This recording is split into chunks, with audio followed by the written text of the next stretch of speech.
Hi, this is Roger Green, host of the Surfing International Tsunami podcast. This weekend, we are offering 6 conversations from episode 42, our review of last week's SLD Summit, plus from the vault, a conversation from what was called the MASLD Summit back in 2022. This conversation starts with me observing that one reason the energy in this meeting might have been higher is the sessions like the one Jörn described that were less about sharing answers and more about identifying new topics and raising questions. Jörn Schattenberg segues to a talk he gave on weight loss and bariatric surgery and what it might mean for how we consider and treat MASLD patients. Louise Campbell asks whether the audience for this meeting was more diverse than in previous years, specifically mentioning the Society for Obesity.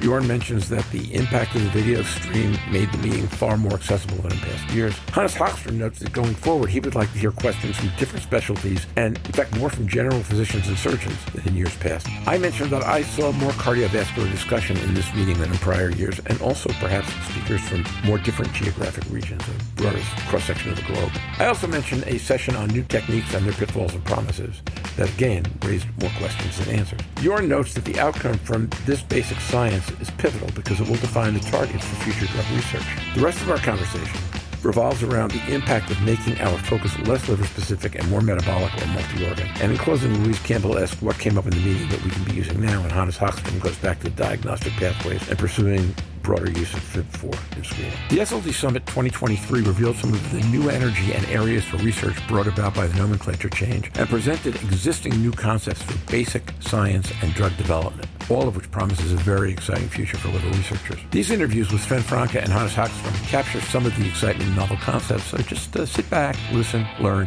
enjoy. When you're done, join the dialogue on our LinkedIn discussion group.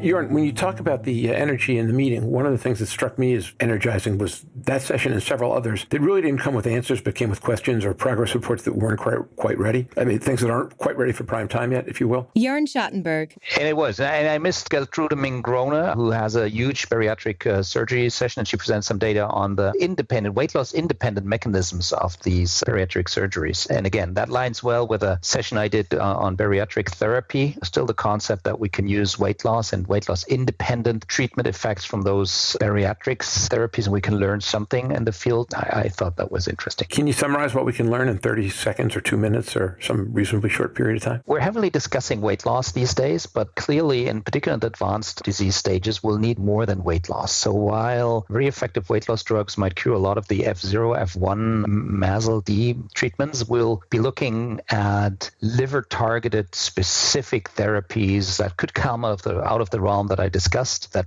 could come out of weight loss independent effects we're seeing with those weight loss inducing agents, let's say glucagon receptor activation in the liver, but we'll have to understand that better. And as such, I think there is still a lot of room independent of all the progress we've made with treating obesity in these patients. And I think that last session gave us a lookout on an idea of what might be coming. That's exciting. Louise or Hans, any questions for Jörn about that session? Hagström. No, I think it was a very interesting session with a lot of novel therapeutics that might come up. I'm always a little bit afraid that we will have to do very expensive drugs in a very large population. But if we, as you say, Jörn, can narrow down the population that we want to treat with these more expensive drugs, then perhaps there's a role for them as well. Louise Campbell. My main question was, I got a sense, I didn't attend the meeting, but I got a sense from looking at social media, there was a more diverse audience. The Society of Obesity were tweeting, so they were obviously present. I wasn't sure how diverse the audience were, but it was really nice to see other societies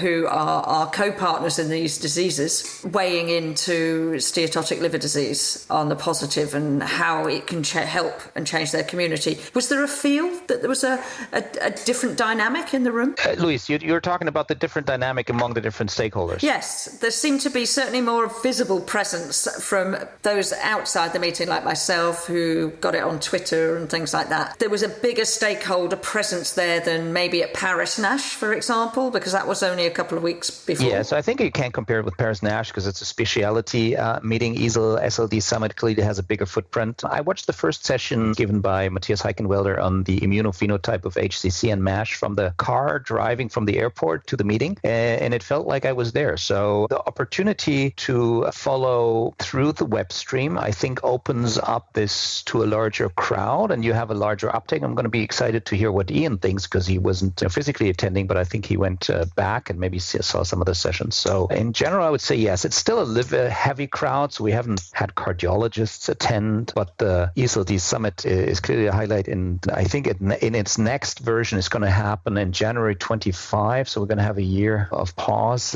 in between, and there will be a lot of things coming up in the meantime. So I think it has a special vibe. Are they stealing the hashtag Go Skiing strategy or January for a different reason? I don't think they've arrived with hashtag, but... It's going to be interesting when they wait a year, given resmetirom and other medication. We may have 2 medications available then, and we'll know how expensive they are or not. Yeah, well, Hannes, you said maybe to Louise's question.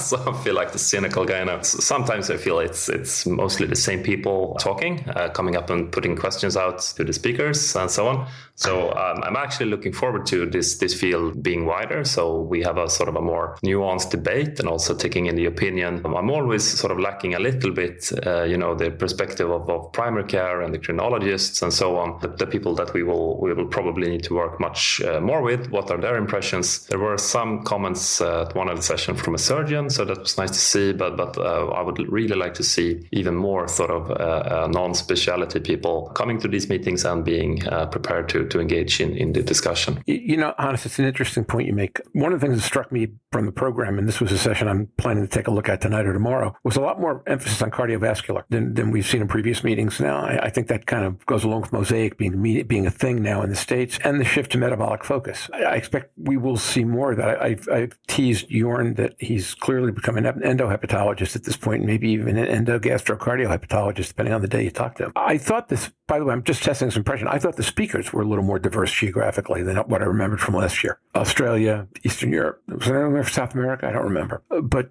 possibly a slightly more diverse group of speakers, although, honest, I take your point about where the questions come from. Did you get that sense in the meeting, or was that just me reading the program without context? Yeah, I mean, you probably have a better sense of what it was looking like last year as well. So completely agree. There was a lot of people from outside Europe coming to a podium and speaking. So that was also, of course, very nice. Personally, one of the sessions that got my attention was this is a work in progress, was this, it was kind of that piggyback thing, right? The special techniques with the promises and pitfalls in MASH, followed by a 25-minute talk on liver organoids and MASLD research. I thought each of those presentations was fascinating. The second one was, they changed who the presenter was and what the presentation was. And of course, Neil Henderson chaired it, and I could listen to Neil read a phone book. Louise, of course, always talks about Neil's entry to the podcast. But I thought his verdict at the end, which is we're making a lot of progress, but it's not clear that any of this is quite ready for prime time yet, was exciting. Really, it sounds a little bit, you're unlike the session that you did, except on some basic science techniques as compared to categories of therapy. There were 5 papers. Neil talked about spatial transcriptomics and fibrosis. Maurice Peisler talked about intravital microscopy and cell trafficking and inflammation. The third talk was not the one that's titled here. It was given by someone else from Berlin. I'm forgetting the talk. Then one on immune cell phenotyping from Charlotte Scott in Belgium. And then the 25-minute talk at the end was titled State-of-the-Art Liver Organoids in MASLD Research for Mechanistic Insights for Drug Testing. That was a talk from Leo van Grunsven from Brussels. I thought that was really fascinating. And as I say, all these things are in various stages of development. It sounds like they've each got work to do. But we're starting to see maybe a bit of a bifurcation between NITs that will be good for drug development once you know what the drug is, what you're looking for, and basic research. Let me just comment, Roger, because I think a lot of the drugs we're developing from the metabolic space and the diabetes space, and to really understand the cell-cell interactions in the liver, drivers of fibrosis progression in the body compartment better, we need those technologies. We got to understand which cells are moving in. If you could block the role of B cells in the liver doing hepatocarcinogenesis, if you could block that specifically without affecting other organs. So really that type of basic science is the academic justification to be there, because these academics are defining the targets and empowering drug developers, from my perspective, to hit those targets. And not every basic science model translates into clinics for its relevance, but I think it really helps us to move ahead. And leads nicely into that session, in the end that I briefly discussed, gene therapy, the mitochondrial uncoupling. If you understand the targets and the pathways better, you're able to drug them. That was extremely eloquently said, and the point I was kind of trying to make, but not nearly as effectively as you just did. So why don't we go to wrap up for this conversation, as I say, Louise and Jörn and I will be back in a couple of minutes with Sven. But Hannes, any other impressions you wanted to share with us about the meeting? I was going back to what you were saying about CVD risk. I agree with that. And we as hepatologists usually talk about that, everybody else has to be better at thinking about the liver, but we also have to be better at thinking about the other organs. So how do we do that? We are so siloed in medicine, and maybe it's time to start to develop something like metabolic clinics where these patients get a one-stop shop and can get a full evaluation of their metabolic state, including the liver, the kidneys, the heart, everything. Well, it's interesting because you say that, because it's 2 weeks in a row. Veronica Miller made the comment last week in talking about Paris-NASH from a regulatory perspective that when you change the name of the disease, well, one of the questions Louise has asked forever is why don't we include MACE, for example, as an endpoint as compared to simply something, a reduction in MACE as an endpoint as compared to MACE as a side effect or safety issue to be avoided. Veronica's comment was when you change the name of the disease, who knows? That might become possible. Agencies might look at it differently. Yeah, it's also probably possible to factor in this in a design where you use the sort of the win ratio. It's a pretty concept that they use a lot in cardiology. I don't think it has come to hepatology yet, but where you can have a hierarchy of outcomes and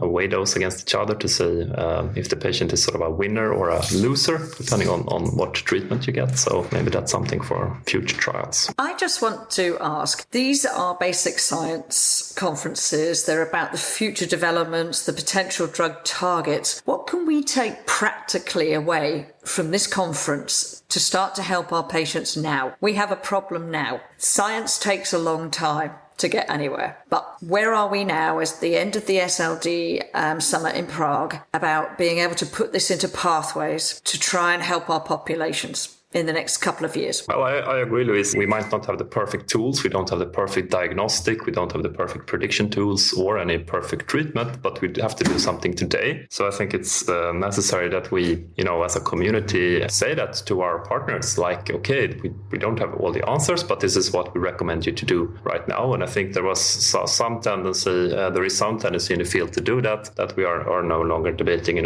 what do we want to recommend, but how do we recommend it and to whom should we recommend it, talk about for now. Let's, for instance, in the terms of diagnosing these patients at the right time. So let's get behind, for instance, the FIB4 recommendation. Do a FIB4. It's not perfect, but at least it's a start. And then when we have that infrastructure set up and we get referrals, we can optimize it. And that will also, if we see that we get a lot of false positives in, which we probably will do, that will be an even stronger incentive for us as a community to build better risk prediction tools. Sorry for the rant. No, excellent, great thoughts. Hannes, one last question quickly. Are you going to be in Boston? Yes, I will be in Boston. Excellent. I look forward to seeing you there. Thanks for joining us today, my friend. And now, back to Roger. We hope you've enjoyed this recording. If you have any questions or comments about the content of this conversation or the entire episode, please put them in the review section of the page from which you downloaded this conversation or send an email to questions@surfing-nash.com. We'll be back next week with our first round of individual interviews, and we'll announce our subjects and topics early in the week. Until then, stay safe, surf on. We'll see you on the podcast. Bye-bye now.